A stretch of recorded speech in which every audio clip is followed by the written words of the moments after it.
नमस्कार। बिहार की बात में आपका स्वागत है। मैं हूं पंकज कुमार। इस खास पेशकश में हम चर्चा करने जा रहे हैं कि झारखंड में दूसरे चरण के चुनाव में आखिरकार क्या होने जा रहा है। झारखंड का दूसरा चरण का चुनाव इसलिए भी इंपॉर्टेंट है क्योंकि आपको बता दें कि इस चरण के चुनाव में हेमंत सोरेन के भी भाग्य का फैसला होगा, बाबूलाल मरांडी के भी भाग्य का फैसला होगा और साथ ही साथ हेमंत सोरेन की पत्नी कल्पना सोरेन के भी भाग्य का फैसला होगा। और इतना ही नहीं, वहां के जो स्पीकर हैं, वर्तमान स्पीकर, 3 मंत्री, उनके भी भाग्य का फैसला होना है। और सबसे बड़ी बात यह है कि झारखंड में जो नैरेटिव सबसे ज्यादा तैयार करने की कोशिश बीजेपी के द्वारा की गई कि संथाल परगना का डेमोग्राफी जिस तरीके से चेंज हुआ है, मुस्लिम घुसपैठिए बड़ी संख्या में आकर के आदिवासियों की बेटी और रोटी को कब्जा किया, तो बड़ा सवाल यह उठता है कि क्या बीजेपी का यह नैरेटिव संथाल परगना में कामयाब होने जा रहा है। यह एक गंभीर सवाल है।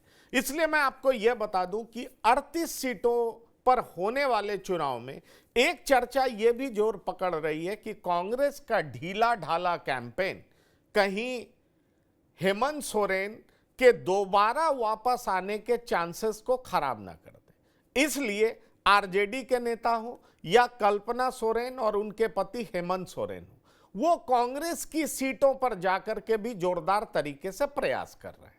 और जहां तक सवाल है कि कांग्रेस के ढीले ढाले लचीले रवैये को लेकर के, तो कांग्रेस के जो एलाइज हैं, झारखंड मुक्ति मोर्चा और आरजेडी, इनमें गंभीर चिंता है। तो गंभीर सवाल यह है कि दूसरे चरण के होने वाले चुनाव में आखिरकार क्या होने जा रहा है, क्योंकि इस चरण से ठीक पहले आपको यह बता दें, कैंपेन के दरमियान हेमंत सोरेन ने भी यह मांग कर दी है कि मंगलवार को हिंदुओं के लिए छुट्टी होनी चाहिए। तो मामले को हर तरीके से अपने पक्ष में करने की कोशिश की जा रही है। ऐसे में बड़ा सवाल यह है कि बेटी रोटी और माटी का मुद्दा उठाने वाली बीजेपी क्या दूसरे चरण में अपना परचम लहरा पाएगी, या झारखंड मुक्ति मोर्चा, हमारा एक ही नारा हेमंत दोबारा, सफल हो पाएगी। यह देखना दिलचस्प होगा। हम इस पर बताएंगे आपको जमीनी हकीकत, लेकिन आइए पहले सुनाते हैं एक बाइट, उसमें क्या कुछ कहा जा रहा है, फिर आपको बताएंगे कि दरअसल दूसरे चरण के चुनाव में जमीनी हकीकत क्या है। संताल परगना कोल्हान भी हम जीत गया, संताल परगना भी जीतेंगे हम लोग, पूरा झारखंड जीतेंगे हम लोग। किस उम्मीद पर इतना दावा कर रहे हैं दादा संथाल में? आप जैसे जनसैलाब देख रहे हैं, और यहाँ जो आज झारखंड संताल परगना धरती सिद्धू का धरती में जो बांग्लादेशी घुसपैठ जो, और यहाँ का आदिवासी का जनसंख्या जो घट गया, सबसे बड़ा मुद्दा है। सबसे पहले बांग्लादेशी घुसपैठ को उखाड़ के फेंकना है। एक दिन बाद चेंज हो जाएगा, सब कुछ बदल जाएगा एकदम निश्चित रूप। देखिए, बस मैं ये कहना चाहूंगी, जिस तरीके से हमारी महागठबंधन सरकार ने इस 5 वर्ष में, और जिसमें हमने कोविड भी झेला और सारी योजनाओं को धरातल में उतारने का काम किया है, मैं सभी लोगों से यही कहना चाहूंगी कि आपके दुखों में, आपके तकलीफों में कहीं ना कहीं ये झारखंडी सरकार किसी न किसी योजना के तहत आप लोगों से हमेशा जुड़ी हुई है। और मैं ये चाहूंगी कि आप लोग अपना प्यार, अपना आशीर्वाद इस महागठबंधन सरकार को दीजिए, क्योंकि हमारा इरादा साफ है, हमारा इरादा नेक है, और हम चाहते हैं कि हमारे झारखंड के बच्चों को रोजगार मिले। हम चाहते हैं कि हमारे अपने झारखंडी जो मुद्दे हैं हम उस पे खड़े रहें। तो मेरा यही आप सभी को कहना है कि सब मतदाताओं को 20 तारीख को आप लोग घर से बाहर निकलिए और अपने मतों का प्रयोग करिए। तो ये थी कल्पना सोरेन। आपने कल्पना सोरेन को भी सुना और आपने चंपई सोरेन को भी सुना।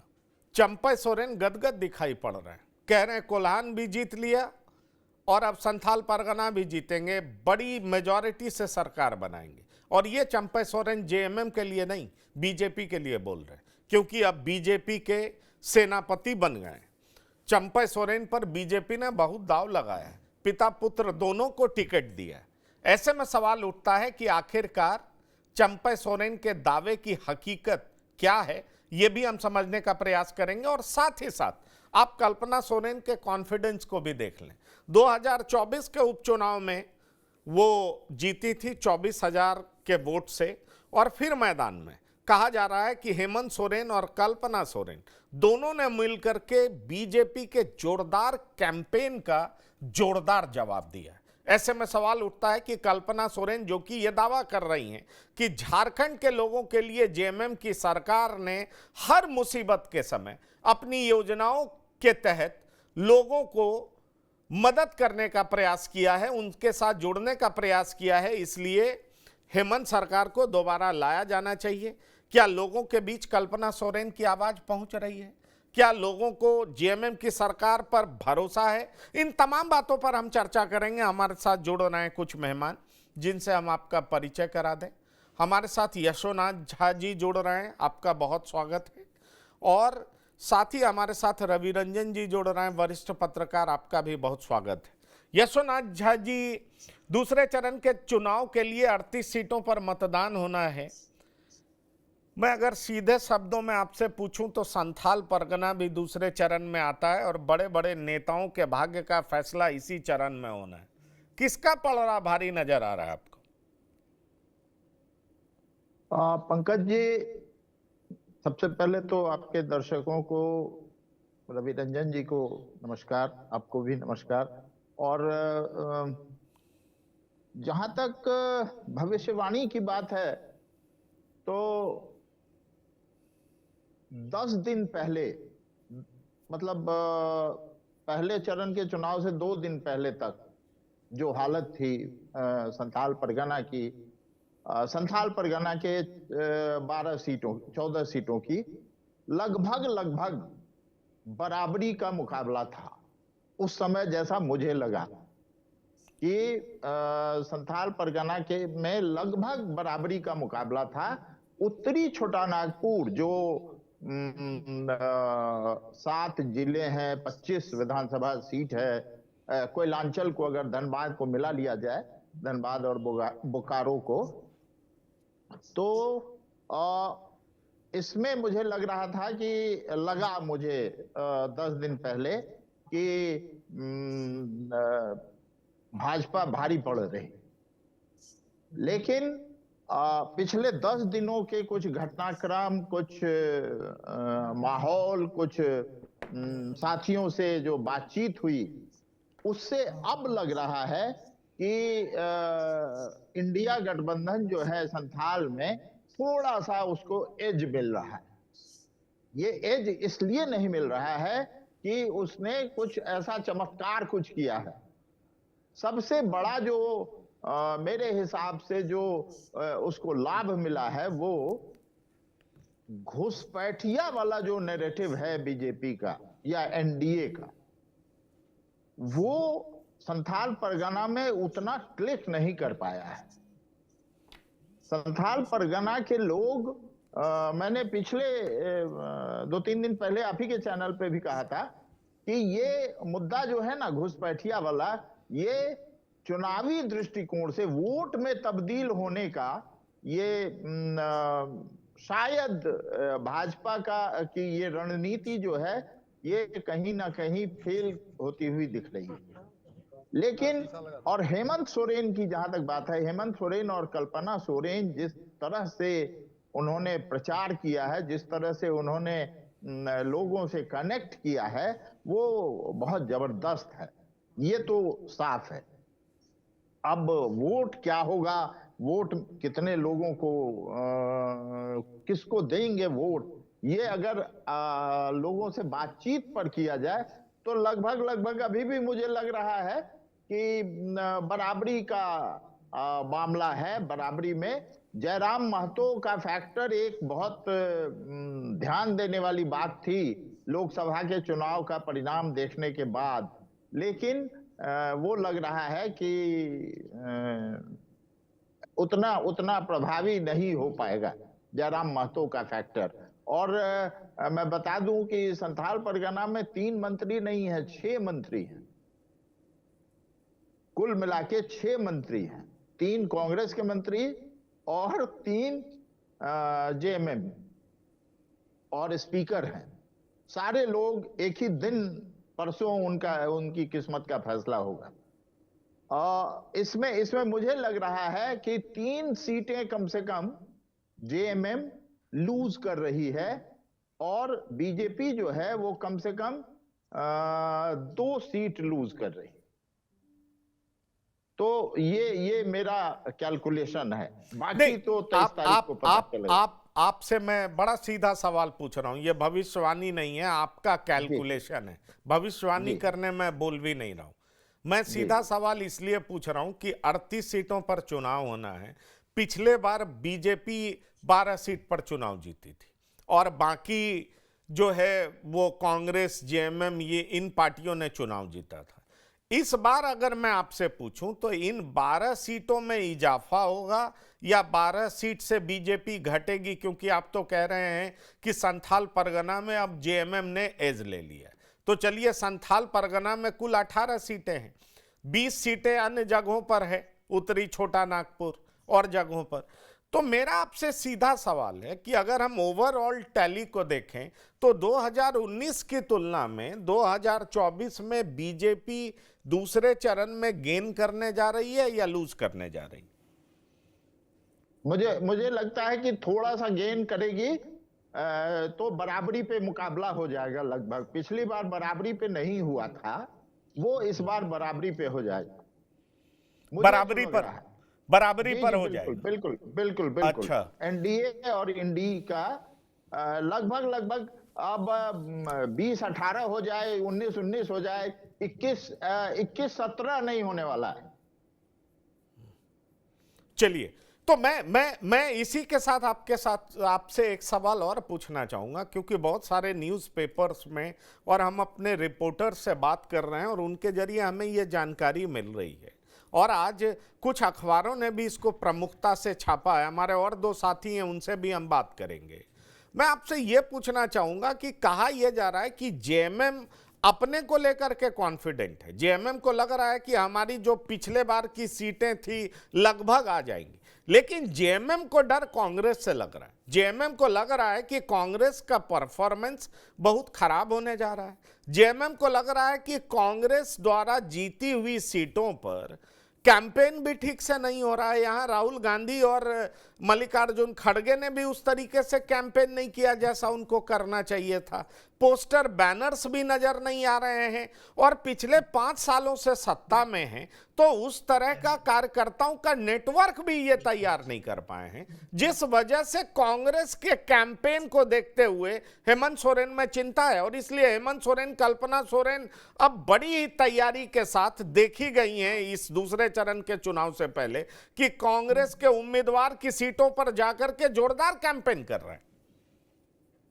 ये आपका कहना बिल्कुल सही है और ये जमीनी हकीकत भी है कि कांग्रेस जो है इस बार इस गठबंधन में, इंडी अलायंस जो महागठबंधन 2019 में था, उसमें इस बार जो है वो एकदम कमजोर कड़ी है, इसमें कोई संदेह नहीं। और उन्होंने उस तेवर के साथ कैंपेनिंग नहीं की है, कैंपेनिंग के नजरिए से देखें। लेकिन जैसे महगामा एक सीट है जहां दीपिका पांडे सिंह जो मंत्री भी हैं, वो सीट जो है अगर उस पे हम लोग गए थे 10-12 दिन पहले, तो वहां कांग्रेस ने जो काम किया है, खास करके दीपिका पांडे सिंह ने जो अपने कार्यकर्ताओं से के साथ जो जुड़ के काम किया है, वो बहुत शानदार काम किया है। चलिए, एक सीट पे काम किया वो आप बता रहे हैं और उसको लेकर के आप कॉन्फिडेंट भी हैं, लेकिन 30 सीट पर लड़ रही है कांग्रेस, डॉक्टर संजय, और 81 में 30 सीटें बहुत मायने रखता है। आप इस बात को समझिए, अगर 81 में से 30 सीटों पर लड़ने वाली कांग्रेस का कैंपेन धीमा है, कैंपेन फीका है, उसके नेता जमीन पर नहीं उतर रहे, कार्यकर्ता मेहनत नहीं कर रहे, और इस बात की चिंता आरजेडी कैंप में भी है, जेएमएम कैंप में भी है, क्या आपको लगता है कि जिस तरीके से हेमंत और कल्पना सोरेन ने बीजेपी को करारा जवाब दिया है, हेमंत और कल्पना सोरेन के प्रयास में पलीता लगाने जा रही है कांग्रेस? क्योंकि कांग्रेस जीती हुई बाजी हारने के लिए जानी जाती है। हाँ बिल्कुल, क्योंकि देखिए कांग्रेस ने कभी कोई धार दी ही नहीं। और मैं तो मानूंगा, थोड़ा कटु सत्य हो जाएगा, कि जिस तरह से बिहार में कांग्रेस को बहुत सारी सीटों को दे करके आरजेडी सत्ता में आते आते रह गई, शायद कांग्रेस को जितनी सीटें दे दी गई है झारखंड में, एक मजबूत विकल्प बन सकती थी कल्पना सोरेन, हेमंत सोरेन, और बीजेपी शायद सारे एजेंडे के बाद भी कमजोर पड़ती। लेकिन कमजोर कड़ी साबित हो रही है कांग्रेस। रही सही बात, जो आए मीर साहब जम्मू कश्मीर से, जो प्रभारी भी है, उन्होंने कह दिया कि भाई हम तो घुसपैठिए को भी सिलेंडर देंगे। सोच चाहे जिनकी जो हो, तो एक तरह से गोलबंदी कराने में जब आपके कोई ऐसे शब्द निकलते हैं, तो विपक्ष को तो मौका मिलता है ना अपने लोगों को गोलबंद करने का। तो इन्होंने बाकी रही सही कसर पूरा कर दी। रह गई बात कि कार्यकर्ता और संगठन के साथ जब कोई कनेक्शन हो तब ना। राहुल गांधी जी आए, मल्लिकार्जुन खड़गे आए, लेकिन क्या उन्होंने कोई जमीनी कोई खबर ली कि भाई हमारे जितने लोग लड़ रहे हैं उनको क्या स्थिति है, कैसे उनको सोरेन और कल्पना सोरेन के भरोसे झारखंड का चुनाव आप छोड़ करके और बस मंच से भाषण दे करके निकल गए। चुनाव ऐसे नहीं लड़ा जाता है, ऐसे नहीं जीता जाता है, जबकि आपको पता है कि आपका प्रतिद्वंदी सांगठनिक तौर पर भी और सरकारी तौर पर भी, दोनों स्तर पर, ठीक है केंद्र में ही उनकी सरकार है, पूरी ऊर्जा झोंके हुए है। हेमंत बिश्व शर्मा, शिवराज सिंह चौहान को बजाते टास्क दिए हुए हैं कि आप किसी भी कीमत पर इस बार झारखंड को साथ दिए।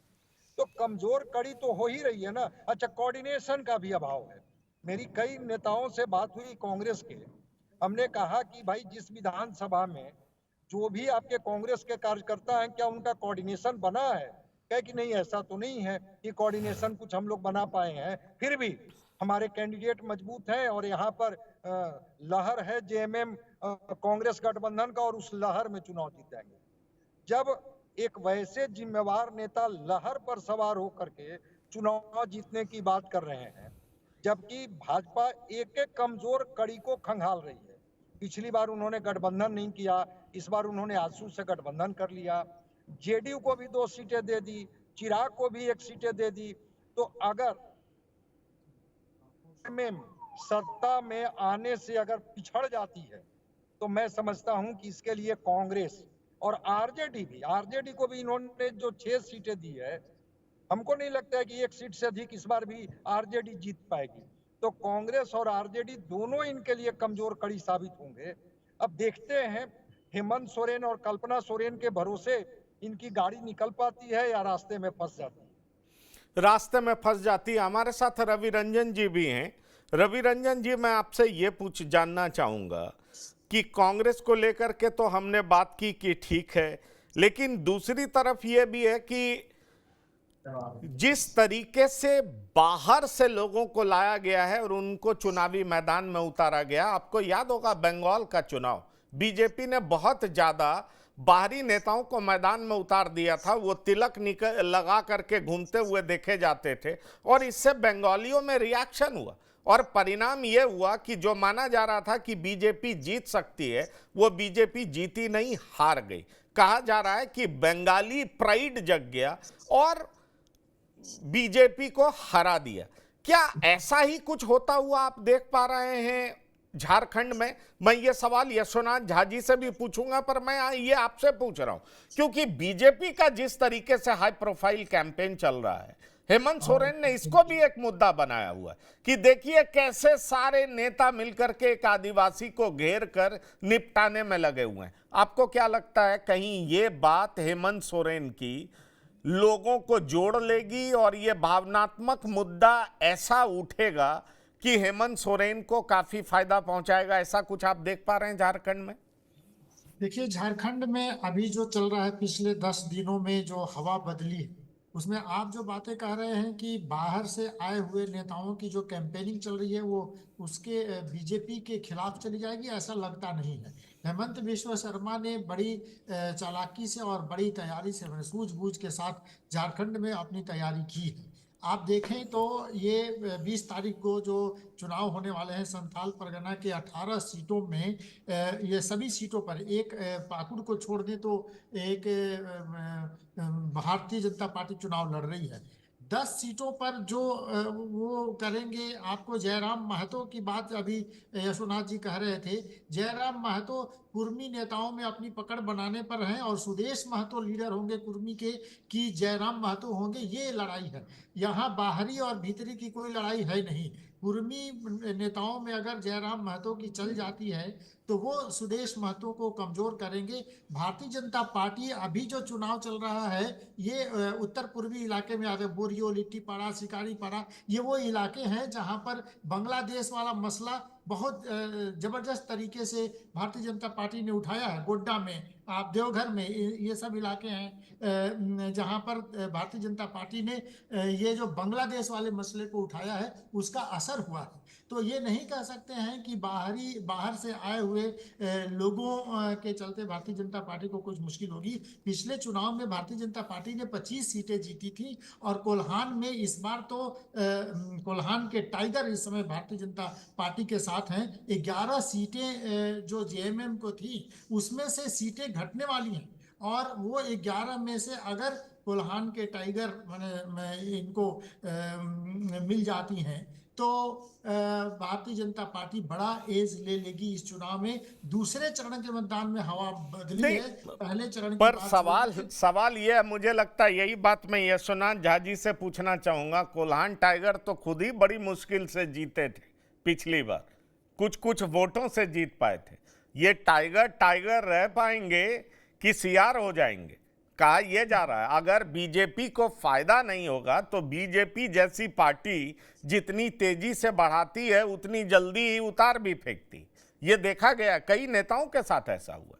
मैं आपसे सीधा सवाल यही पूछ रहा हूं कि कोल्हान में आदिवासियों के बीच चंपई सोरेन का इफेक्ट क्या होगा। और दूसरा सवाल मैं आपसे पूछना चाहूंगा कि जिस तरीके से हेमंत गांव-गांव में कह रहे हैं कि कैसे बीजेपी के तमाम बड़े नेता एक आदिवासी नेता को घेरने में लगे हुए हैं और सत्ता से बाहर करने में लगे हुए हैं, पहले जेल भेज दिया है, क्या आपको लग रहा है कि जनता के नब्ज को टटोलते हुए, परखते हुए ये इमोशनल इशू उठा रहे हैं हेमंत सोरेन, जो कि राजनीतिक रूप से उनको लाभ पहुंचाने जा रहा है? पंकज जी, अभी थोड़ी देर पहले आपने बंगाल की चर्चा की। बंगाली प्राइड जो पिछली बार बहुत तरीके से ममता बनर्जी ने इसको सेट किया, बंगाली प्राइड को। झारखंड में संथाल परगना में कम से कम हेमंत सोरेन ने बहुत शानदार तरीके से पिछले 10 दिन में, जो मैंने कहा कि 10 दिन पहले मुझे लग रहा था कि बीजेपी आगे निकलेगी जेएमएम से, लेकिन अब जो लग रहा है 10 दिन में जो उन्होंने और कल्पना सोरेन ने जो आप कह रहे हैं कि संथाली प्राइड या झारखंडी प्राइड का, इसका बहुत असर पड़ा है। इसका असर यहां तक पड़ा है कि आप जो बिहार से सटे हुए इलाके हैं, गोड्डा का है, साहेबगंज का बहुत सारा इलाका है, वहां भी झारखंड की बात, झारखंडियों की बात हेमंत सोरेन की बहुत अपील कर रही है। हिमंत बिस्व शर्मा ने जो कुछ किया है पिछले 11 जुलाई से लेके और अब तक, उन्होंने बहुत कोशिश की कि झारखंड को, झारखंडी मानस में खुद को एडजस्ट करें। लेकिन जो लोग झारखंड में रहते हैं या झारखंड को जानते हैं उनको पता होगा कि झारखंड के लोग, झारखंड की मानसिकता जो है नए लोगों को बहुत आसानी से स्वीकार नहीं करती है। और ये इस चुनाव में यही देखने को मिल रहा है। जयराम महतो के बारे में, वो कुर्मी जो सबसे ताकतवर जातीय समूह है झारखंड में, राजनीतिक रूप से, सामाजिक रूप से, वो कहा जा रहा है कि उनके पीछे है। लेकिन बहुत सारे ऐसे कुर्मी नेता हैं जो महज 3000 वोट, जिन्होंने 4 बार लगातार रांची कॉन्स्टिट्यूएंसी को संसद में प्रतिनिधित्व किया, रांची कॉन्स्टिट्यूएंसी को, वो जब निर्दलीय खड़े हुए कुर्मी वोट के बल पे, तो 2500-3000 ही मिल पाया उसको। तो ये कुर्मी की हकीकत है। कुर्मी वोट जो है इतनी आसानी से किसी एक व्यक्ति या किसी एक पार्टी को, किसी नई पार्टी को ऐसे स्वीकार कर लेगा, ये मानना थोड़ी जल्दबाजी है। और रही बात झारखंडियत की, तो हेमंत सोरेन, कल्पना सोरेन ने बहुत मजबूती से इस फीलिंग को संथाली लोगों में, संथाल परगना में और लालखंड का जो इलाका है, जो गिरिडीह और हजारीबाग से सटा हुआ इलाका है, वहां उन्होंने बहुत कायदे से इसको लोगों में भर दिया है। कायदे से लोगों में भर दिया, आप ये बात कह रहे हैं। और आप ये कह रहे हैं कि संथाली प्राइड उन्होंने बहुत अच्छे से जगा दिया, और ये जगाने में पिछले 10 दिनों में वो बहुत कारगर हुए हैं। तो डॉक्टर संजय, लेकिन फिर सवाल तो वहीं उठ खड़ा होता है कि बहुत कामयाबी से इन्होंने ये सब कुछ किया, पर ये जो भी कर पाएंगे 42 सीट पर कर पाएंगे ना, 30 सीट पर क्या होगा? एक बड़ा चंक जो इन्होंने शेयर कांग्रेस के साथ किया है, उसका क्या असर है? मैं चाहूंगा इस पर यशोनाथ झा जी कुछ बोलें, फिर मैं इसका जवाब आपसे लूंगा। क्या उसका क्या असर है? क्योंकि 42 तो आपके पास है, आप उस पर संथाली प्राइड, जितना प्राइड है आप जगा लीजिए। 29 सीटों पर असर क्या है? वो भी हेमंत सोरेन के नाम पर क्या जीत में तब्दील हो जाएगा, या हेमंत सोरेन द्वारा 30 सीट कांग्रेस को दिया जाना बड़ा ही गलत फैसला साबित होगा? कांग्रेस कमजोर कड़ी साबित होगी, और यही वजह होगी कि बीजेपी झारखंड में परिवर्तन करने में कामयाब होगी। आपका जवाब मैं चाहूंगा यशोनाथ झा जी। पंकज भाई, इसको दो तरह से, इसका 2 एस्पेक्ट है। पहला एस्पेक्ट ये है कि जेएमएम या कांग्रेस या बीजेपी या कोई भी दल, झारखंड की जो स्थिति है, झारखंड की जो राजनीतिक सामाजिक स्थिति है, उसमें कोई भी दल मैक्सिमम जितना सीट पर लड़ सकता है मजबूती से, उतना ही पर लड़ रहा है। जेएमएम के पास भी उतनी ताकत नहीं है कि वो 60 या 70 या 80 या अकेले चुनाव लड़ सके, और कांग्रेस के पास भी ये ताकत नहीं है कि वो 50 या 25 या 60 सीट पे लड़ सके। बीजेपी के पास भी नहीं है। बीजेपी के पास भी वो ताकत नहीं है। लड़ने का लड़ सकता है, कोई भी लड़ सकता है, उसमें ये नहीं है। नहीं, पर अगर मैं आपसे सीधा सवाल करूं, एनडीए और इंडिया में जो 30 सीट जिस पे कांग्रेस लड़ रही है, उसमें आपको भारी ज्यादा कौन नजर आता है? सीधा आंसर। इसमें 30 सीटों में कांग्रेस 5 से 6 सीट लूज कर रही है, 5 से 6। और वो गेन किसका हो रहा है? एनडीए का। उसमें एनडीए को गेन हो रहा है, लेकिन उसमें बैलेंस कहां हो रहा है ये मैं बता रहा हूं आपको। उसमें बैलेंस ये हो रहा है कि एनडीए की जो सीट है, 5 सीट, वो जेएमएम को आ रहा है और आरजेडी को जा रहा है। तो आपके लिए मैं बैलेंस कर रहा हूं। आपके हिसाब से आरजेडी 1 सीट से ज्यादा जीत रही है? 3 सीट। चलिए डॉक्टर संजय, सवाल यह है कि यशोनाथ झा जी कुल मिलाकर के ये कहना चाह रहे हैं, जो मैं समझ पा रहा हूं, कि अभी भी हेमंत सोरेन को एज है और हेमंत सोरेन दोबारा सरकार बना रहे हैं। आप इस बात से सहमत? पंकज जी नहीं, मैं सिर्फ परसों की बात कर रहा हूं। ओवरऑल जो है वो बराबरी का मुकाबला है। मैं ये अभी भी कह रहा हूं। अच्छा, आप दूसरे चरण में कह रहे हैं कि दूसरे चरण में हेमंत सोरेन को एज है? जी, बिल्कुल। और पहले चरण में एनडीए को एज है, आप ये कहना चाहते हैं? हाँ। तो अगर मैं सीधा आपसे ये भी पूछ लूं कि 42 में एनडीए कितना जीतेगी पहले चरण में? पहले दोनों चरण मिला के आप मान सकते हैं कि 36 से 38 एनडीए और ही लगभग इंडिया। तो बाकी कौन जीतेगा फिर? पांच सीट इंडिपेंडेंट है। बागमारा में रोहित बहुत जबरदस्त काम कर रहे हैं, हो सकता है वो जीत जाए। हुसैनाबाद डॉक्टर संजय मैं चाहूंगा आप आइए। अगर ये भी स्थिति रहती है तो आपको नहीं लगता कि एनडीए की सरकार बन जाएगी? हाँ बनेगी, मैं भी कह रहा हूँ बनेगी। जी डॉक्टर संजय जी, एनडीए की सरकार वहां बन जानी चाहिए, क्योंकि जयराम महतो भी ठीक है एक फैक्टर वहां साबित होंगे। और जयराम महतो अगर सीट लाते हैं, हम समझते हैं कि उसका लाभ एनडीए को मिलेगा, क्योंकि एक किंग मेकर की भूमिका में वो हो सकते हैं। हम लोग पहले भी बात किए हैं कि वहां फाइट बड़ा क्लोज फाइट है, लेकिन कांग्रेस मुझे लगता है कि ज्यादा सीट लूज करेगी, क्योंकि वो बहुत ही ऑर्गेनाइज तरीके से और सिस्टमेटिक तरीके से उनके लोग चुनाव नहीं लड़ रहे हैं। ठीक है वो अलायंस में है और उनका फायदा मिलेगा हेमंत सोरेन जी का, इसमें कोई दो मत नहीं है, लेकिन इतना भी नहीं फायदा मिल जाएगा। जबकि मैं कह रहा हूं ना कि बीजेपी इस चुनाव को बिल्कुल युद्ध की तरह लड़ रही है। देखिए टाइगर जरूर कहे जाते हैं, लेकिन वो संथाल के रहने वाले कोल्हान के नहीं है, जिनको कोल्हान टाइगर आप कह रहे हैं, वो रहने वाले संथाल के हैं।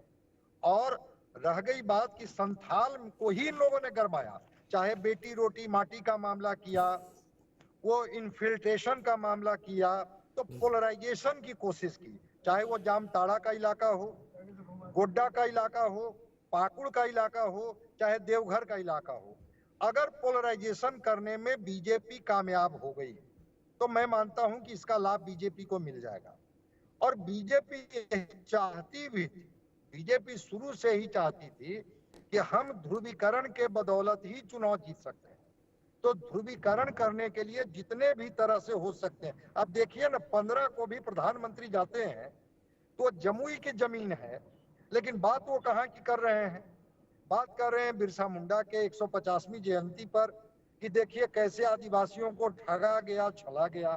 डेमोग्राफी की बात कर रहे हैं, वो बात योजनाओं की कर रहे हैं कि इस समाज को आज तक किसी ने वो सम्मान नहीं दिया जिस सम्मान के हकदार ये लोग थे। तो ऐसा कुछ भी नहीं है कि वो आदिवासी समाज कनेक्ट नहीं होता है, बीजेपी से भी कनेक्ट हुआ है आदिवासी समाज, और तब तो सत्ता में बार बार बीजेपी वहां आई है, ऐसा नहीं है कि वो कनेक्ट नहीं हुई है। लेकिन कांग्रेस कमजोर कड़ी है और मुझे नहीं लगता है कि वहां पर आरजेडी 2 या 3 सीट जीत पाएगी। अगर एक सीट जो पिछली बार जीती थी, एक सीट इस बार भी अगर वो बचा ले तो बहुत बड़ी बात है। फाइट तो क्लोज फाइट है, मैं नहीं कह सकता हूं। जयराम महतो एक फैक्टर बनकर के आए हैं और वो पूरे इलाके में, चाहे वो गिरिडीह का इलाका हो, कोडरमा का इलाका हो, हजारीबाग का इलाका हो, न जाने रांची का इलाका हो, एक जयराम महतो का एक कनेक्शन डेवलप किया है, जिसमें युवाओं का और खास करके जो कुर्मी मतदाता है उसमें जरा सा भी सुदेश महतो से कम उनका महत्व नहीं दिया जा रहा है। माने उनके अंदर में थोड़ा लोग उम्मीद तलाश रहा है कि ये लड़का शायद झारखंड के बेहतरी के लिए, हम लोगों के समाज की बेहतरी के लिए लड़ेगा और कुछ करेगा। तो अगर सुदेश महतो देखते हैं आजसू कितना सीट ला पाती है। दिग्गज नेता 2 लोग हैं, चाहे वो सरजू राय हों चाहे राजा पीटर हों, अब ये अपनी सीट अगर बचाने में कामयाब हो जाते हैं। और बीजेपी कांग्रेस की कमजोर कड़ी को और हेमंत सोरेन की कमजोर कड़ी को, ऐसा नहीं है कि वो मंडल मुर्मू जो बरहेट में नॉमिनेशन के पहले भाग खड़े हुए थे, वो सिद्धू कान्हू के परिवार के हैं और वो अपनी अस्मिता की बात नहीं करेंगे तो बंटवारे की गुंजाइश नहीं है। हम समझते हैं कि फाइट बड़ा ही नेक टू नेक होगा। कमजोर कड़ी के रूप में कांग्रेस साबित होगी, जिसके लिए मैंने बिहार को कोरिलेट किया कि कैसे बिहार में 70 सीट दे दी गई थी और कैसे सत्ता में आते आते तेजस्वी रह गए थे। झारखंड को भी फिर एक बार आपको वही लग रहा है कि 2020 में जो स्थिति आरजेडी की हुई थी कांग्रेस की वजह से, वही स्थिति इस बार जेएमएम की होने जा रही है कांग्रेस की वजह से। आप कहना कुल मिलाकर के ये चाह रहे हैं कि जैसा सत्ता के मुहाने पर पहुंच करके और आरजेडी सरकार नहीं बना पाई थी क्योंकि कांग्रेस का परफॉर्मेंस बहुत खराब रहा था।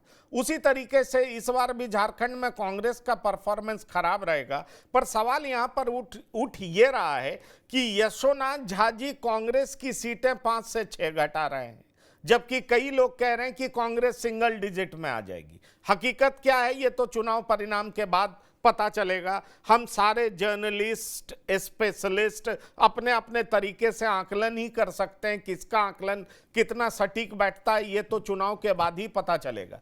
पर इन सब के बीच आपने एक बात कही, उसका जवाब मैं यशोनाथ झा जी से भी लेना चाहूंगा, लेकिन पहले मैं रवि रंजन जी से पूछता हूं।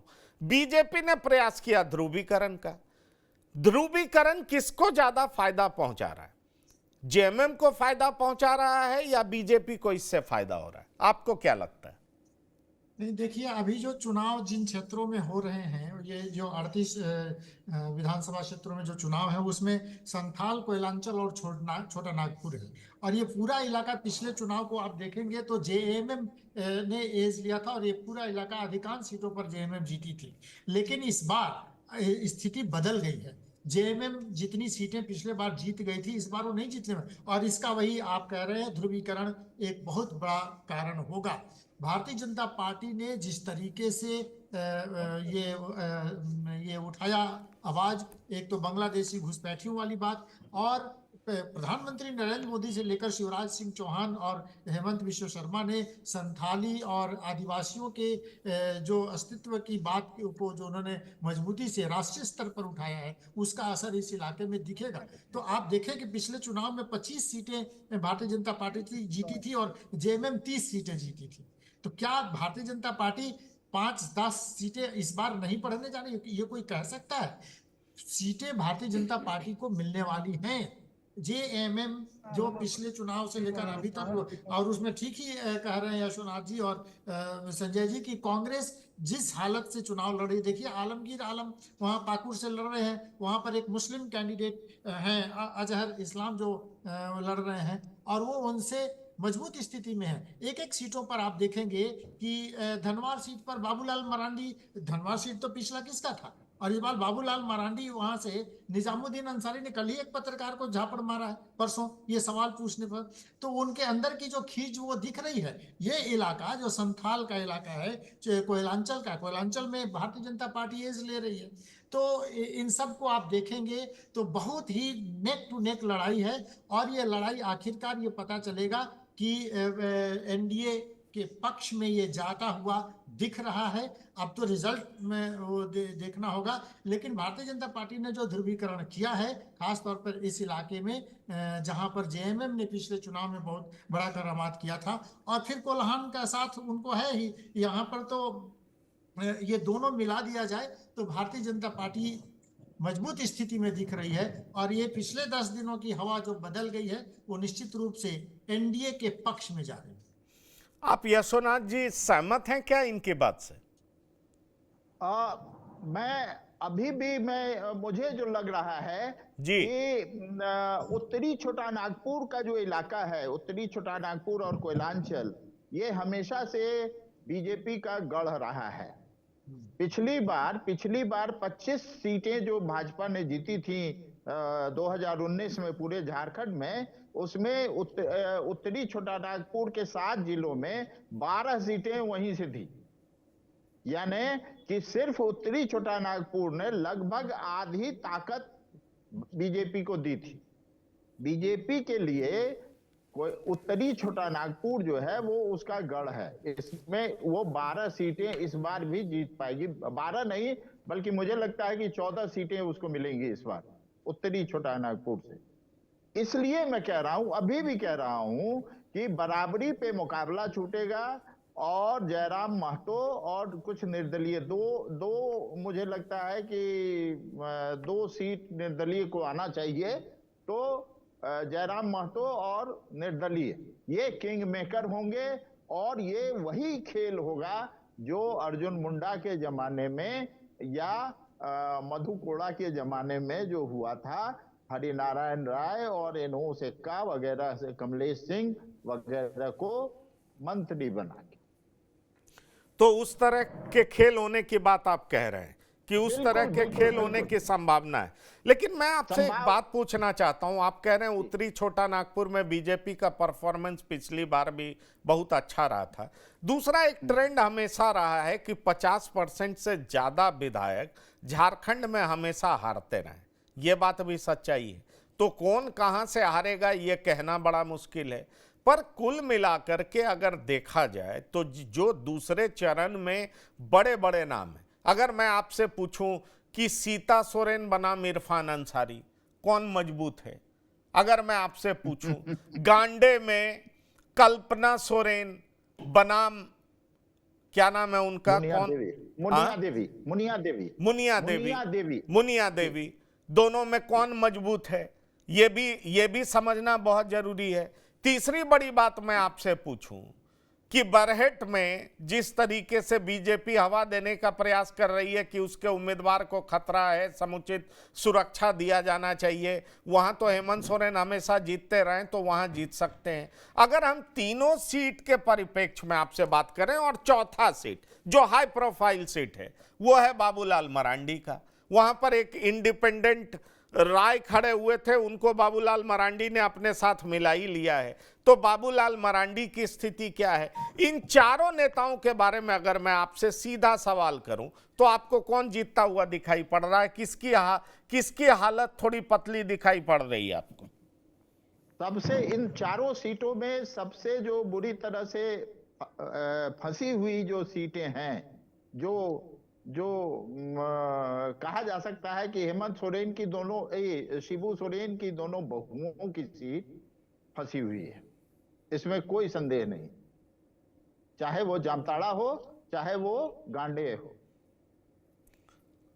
हाँ, मेरी आज एक और पत्रकार से बात हो रही थी जो वहां जमीन पर हैं, कभी हम लोग साथ काम किया करते थे। उन्होंने मुझसे कहा कि गांडे की सीट फंसी हुई है, तो मैं यकीन नहीं कर रहा था, इसीलिए मैं ये आपसे सवाल कर रहा हूं। जो बात आप कह रहे हैं वही बात वो कह रहे थे, मैं भी कह रहा हूं आपसे। और वही सिर्फ गांडे, मैंने कहा शिबू सोरेन की दो बहुएं लड़ रही हैं 2 सीट से, दोनों सीट फंसी हुई है, जामताड़ा भी फंसा हुआ है। और बाबूलाल मरांडी, अगर आप परसों मुझसे पूछते तो मैं कहता कि बाबूलाल मरांडी हार रहे हैं। वो निरंजन राय, ये निशिकांत दुबे और हेमंता बिश्व शर्मा ने जो काम किया है, बाबूलाल मरांडी को मजदार से खींच के निकाल लिया है। अगर ये नहीं निरंजन राय वापस नहीं होते तो बाबूलाल मरांडी किसी कीमत पे नहीं जीत सकते। बीजेपी 2005 के बाद से वहां नहीं जीत पाई है धनवार में। और बरहेट जो है, बरहेट में जेएमएम यानी तीर धनुष छाप कैंडिडेट कोई भी हो, आज तक बरहेट में जेएमएम के अलावा कोई दूसरा नहीं जीत पाया है। तो इसका मतलब आपका बहुत साफ जवाब है कि हेमंत सोरेन पक्का जीत रहे हैं, आप ये कहना चाह रहे हैं। शिबू सोरेन की दोनों बहुएं फंसी हुई हैं, जीत भी सकती हैं, हार भी सकती हैं। और बाबूलाल मरांडी के पक्ष में राय के आने की वजह से राय साहब आ गए, इसलिए बाबूलाल मरांडी की जीत भी अब सुनिश्चित हो गई। सेफ हो गए। नहीं, जीत सुनिश्चित नहीं, सॉरी पंकज जी, जीत सुनिश्चित नहीं, वो सेफ हो गए। सेफ हो गए। परसों से पहले जो थे वो आज सेफ हो गए। चलिए, ये आप बड़ी बात कह रहे हैं। डॉक्टर संजय, मैं ये सवाल आपसे इसलिए पूछना चाहूंगा, ये कह रहे हैं फिर इस तरह के सीट का चयन बाबूलाल मरांडी के लिए हुआ क्या? धनवार जहां लगातार बीजेपी हारती रही है, और इस तरह के सीट का चुनाव क्यों हुआ? मैं ये आपसे पूछना चाहूंगा। सवाल नंबर 1।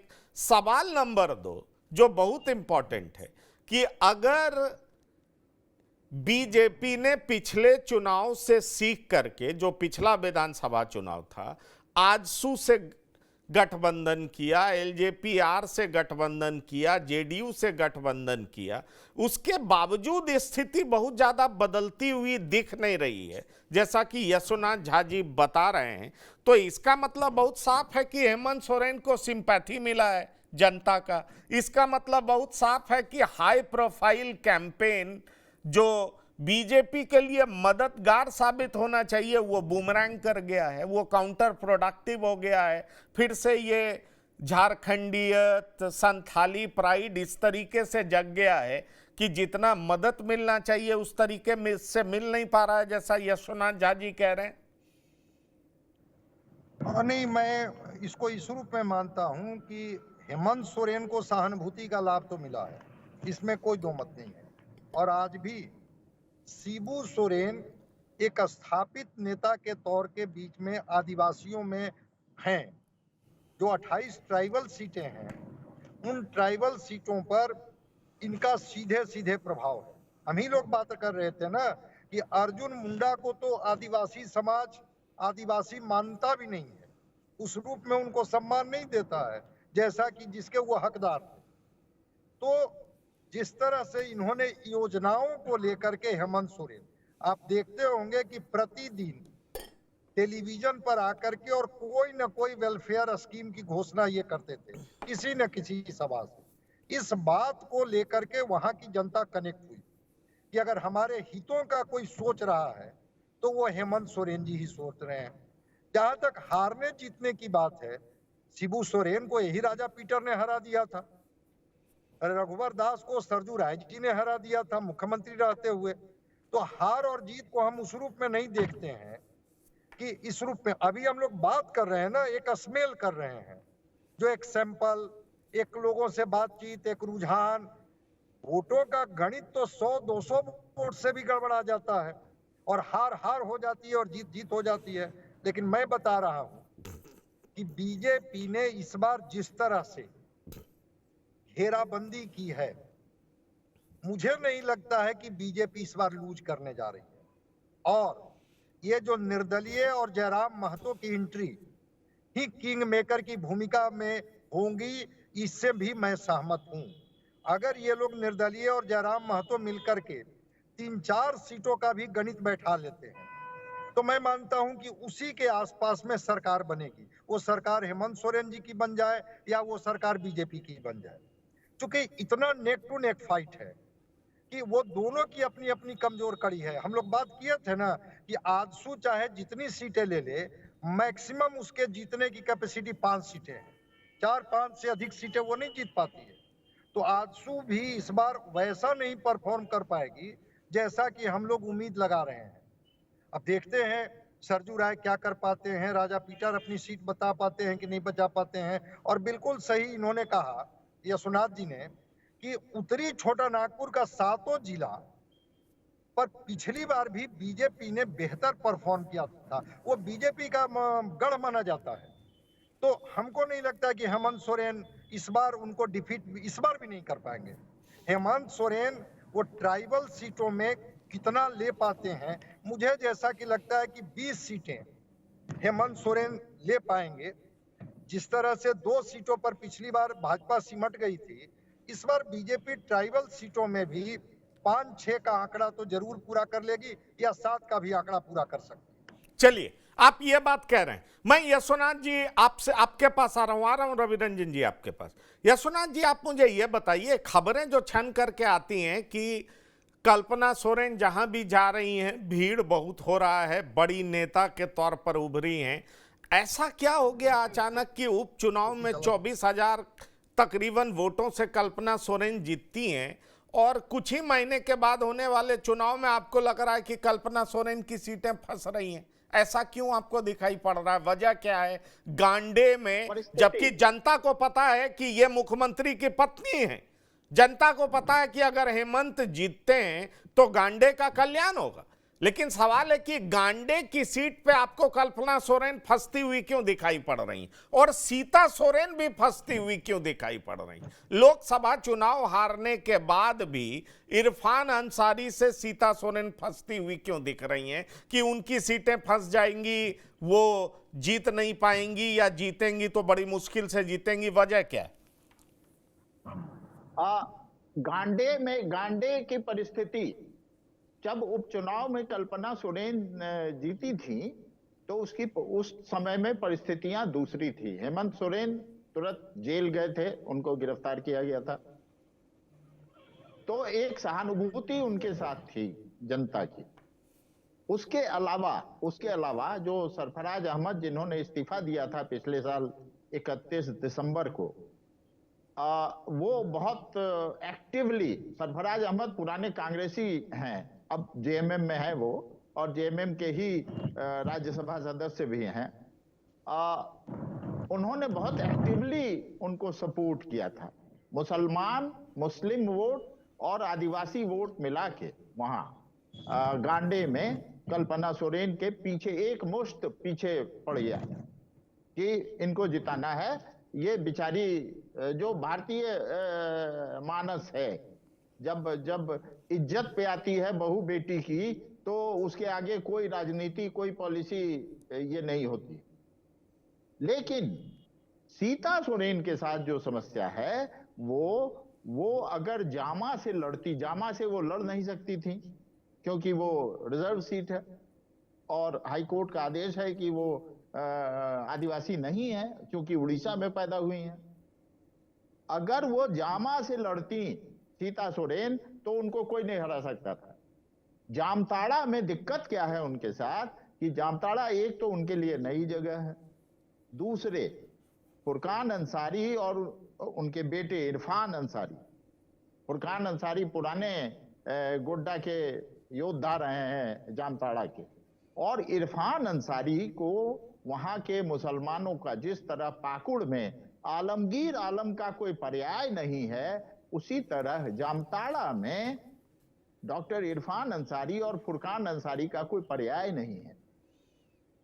ये जो समस्या है, ये सीता सोरेन को नुकसान पहुंचा रहा है। ये सामाजिक इक्वेशन, क्योंकि किसी भी परिस्थिति में जो आदिवासी हैं, जो सरना आदिवासी मैं नहीं कह रहा हूं, सरना आदिवासी दूसरे होते हैं, जो लाल झंडा वाला आदिवासी होता है, वो जो लाल पाड़ साड़ी वाला, वो सीता सोरेन को के बीजेपी में आने से बहुत नाराज है। इसलिए मुसलमान और आदिवासी जो गैर सरना आदिवासी हैं, संथाली हैं, वो सीता सोरेन को वोट नहीं देंगे और इसलिए वो फंसी हुई नजर आ रही है। वो फंसी हुई नजर आ रही है। पर आपके बात से एक छोटा आंसर लेना चाहूंगा रवि रंजन जी, अगर गांडे में सिंपैथी वेव नहीं है कल्पना सोरेन के लिए, तो क्या माना जाए कि जेल गए थे हेमंत सोरेन तो वो सिंपैथी वेव अब झारखंड में खत्म हो गया है? क्योंकि लोकसभा में जो सिंपैथी मिलना था मिल गया, अब विधानसभा चुनाव तक सिंपैथी वोट मिलने नहीं जा रहा। क्या ऐसा है क्या? नहीं, देखिए, सिंपैथी वोट तो नहीं मिलेगा, लेकिन हेमंत सोरेन वहां मजबूत स्थिति में है और उनको जो मुख्यमंत्री के तौर पर सीएम है और प्रशासनिक जो सहायता भी मिल जाती है, ये सब चीजें हेमंत सोरेन को कह सकते हैं वो सेफ स्थिति में है। कल्पना सोरेन और सीता सोरेन की स्थिति निश्चित रूप से यशोनाथ जी जो कह रहे हैं वो निश्चित रूप से है। आप इन ये जो 18 सीटें हैं संथाल में, जिसमें 4 कांग्रेस ने जीती थी और 4 बीजेपी ने, और 9 सीटें जेएमएम की थी। जेएमएम इसमें से सीटें हारेगी और कांग्रेस, माने हम कह सकते हैं कि वो एक सीट पर रह जाए तो वो होगा। तो इसमें देखिए, कल्पना सोरेन और सीता सोरेन की बात, ये क्षमा करें, ये हेमंत सोरेन वहां से चुनाव हार जाएंगे ऐसी बात नहीं है, और उनको कोई सिंपैथी वोट नहीं भी मिले तब भी वहां की जनता उनको चुनेगी। वो वहां के मुख्यमंत्री हैं और निश्चित रूप से वो चुनाव जीतेंगे ऐसा लग रहा है। लेकिन बाकी सीटों पर हेमंत सोरेन का जादू चल रहा हो, हेमंत सोरेन जो कह रहे हैं वो सब कुछ वहां पर वो चल जाएगा और उनकी बातें चलिए, सुन रहे हैं। आपने अपनी बात कह दी। लास्ट सवाल मैं आपसे पूछता हूं यशोनाथ जी, क्या सिंपैथी वेव खत्म हो चुका है? आपको क्या लग रहा है, जमीन पर उम्मीदवार देख करके वोट किया जा रहा है, ना किसी के? सिंपैथी वोट खत्म नहीं हुआ है। सिंपैथी जो गांडे में हेमंत सोरेन की गिरफ्तारी के बाद कल्पना सोरेन के साथ था, वो खत्म हो गया है। अब हेमंत सोरेन के साथ वो आदिवासियत, झारखंडियत, संथाली पॉलिटिक्स, गुरुजी, ये फैक्टर जो है ये बहुत काम कर रहा है और बहुत मजबूती से काम कर रहा है। ये चंपई सोरेन कोल्हान के रहने वाले, जैसा संजय जी ने कहा कि वो कोल्हान के ही रहने वाले हैं, जिलिंगोड़ा के, वो संथाली नहीं है। वो कोल्हान में जो संथाली लोग रहते हैं वो है वो। वो कोल्हान के हैं, वो जिलिंगोड़ा उनका पैतृक गांव है, सरायकेला में।